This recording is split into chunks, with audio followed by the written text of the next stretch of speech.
In the beginning, God created the heavens and the earth, and filled all things with life and beauty and wonder and hope.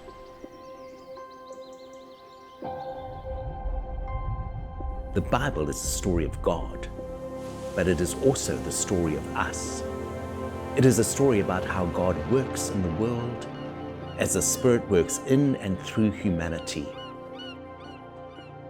It's a story massive in scope that reaches across every divide, soars to every height, and descends to every depth.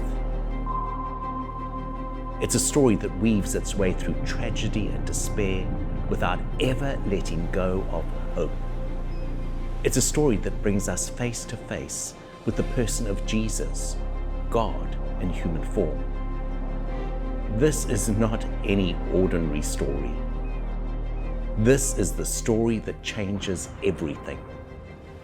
This is God's big story.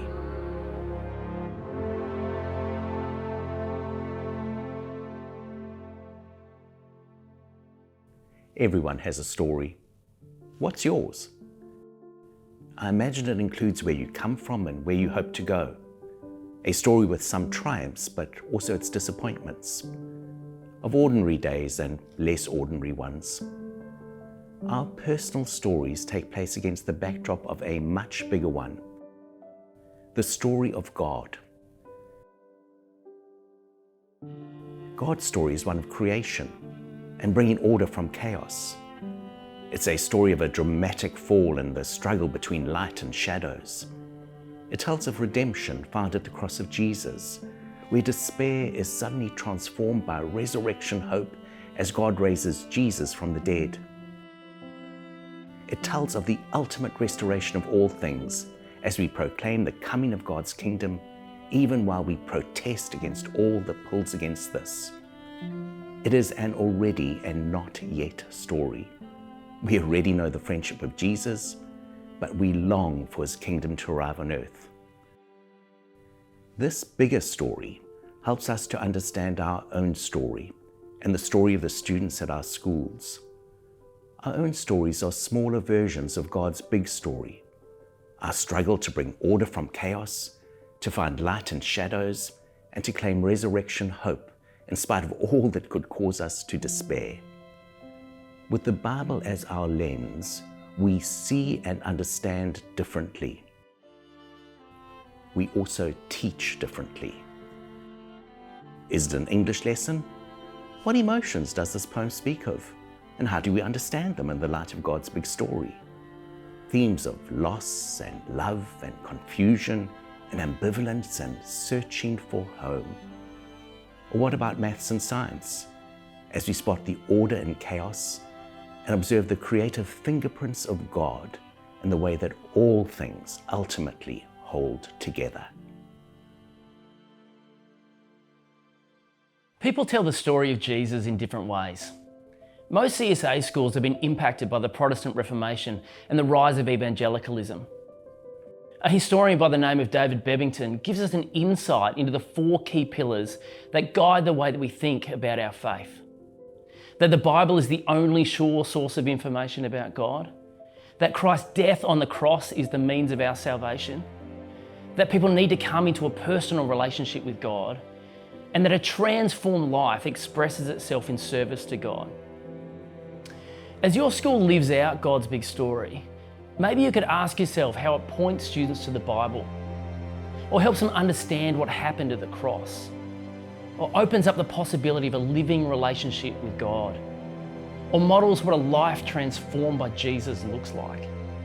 We are gospel people, and this is the good news we proclaim: the Bible, the cross, transformation, and redemption.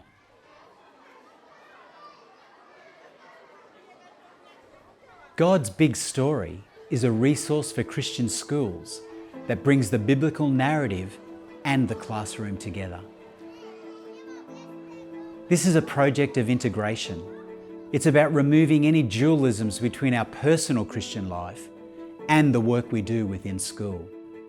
It recognises that the narrative of Scripture informs absolutely everything that we do. As we work through the next sessions, 4 clear themes will emerge: creation, fall, redemption, and restoration. These 4 themes are a common way to frame the biblical story. But in this resource, we will link them to the concepts of chaos and order, of light and shadow, of hope and despair, and now and not yet. As we discuss these ideas, which are big, broad, and beautiful in their scope, we are going to continually return to the purpose of this project, to integrate the biblical narrative into everyday teaching practice.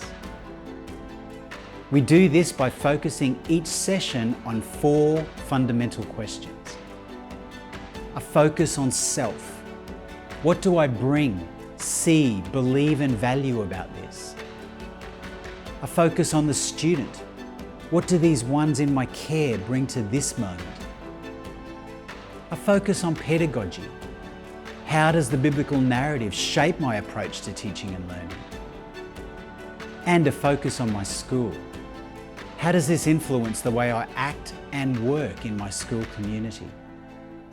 By working through these questions, we will anchor our concepts in the reality of everything that we experience and encounter within our school communities. And we'll begin to see God's big story breaking through into every arena of what we believe, say, and do in our schools.